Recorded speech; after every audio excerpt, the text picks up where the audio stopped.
एक किसान था जिसके 2 बेटे थे। वह बहुत ही आलसी और निकम्मे थे।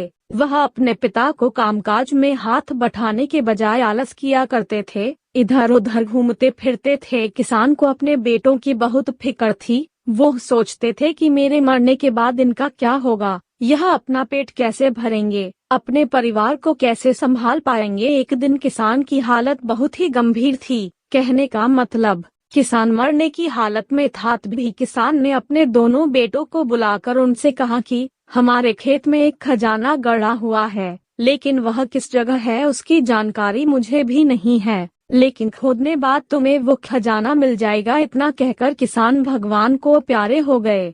खजाने की खबर सुनकर दोनों बेटों के मन में लालच आ गया और वो दोनों खेत पर चले गए और खेत को खोदने लगे। खजाने के लालच में कुछ ही दिनों में पूरे खेत को खोदने के बाद वह घर जाकर बैठ गए और वह अपने पिता को कोसने लगे। इसी तरह कुछ महीने बीत गए और वर्षा ऋतु का आगमन हुआ। किसान के बेटों के पास पेट भरने के लिए सिर्फ एक ही जरिया था, वो है खेती। तब बाकी किसानों की तरह किसान के बेटों ने खेत में बीज बोने शुरू कर दिए। वर्षा का पानी पाकर वह बीज अंकुशित हुए और देखते ही देखते खेत लहराने लगे। ऐसा लग रहा था कि हवा के झोंके से लहरा रहा था। यह देखकर किसान के बेटे बहुत खुश हो गए। उनको समझ आ गया कि परिश्रम ही सच्चा धन होता है और वो उसी तरह से अपने पिता के शब्दों का मोल भी समझ गए और अपने कामकाज में लग गए।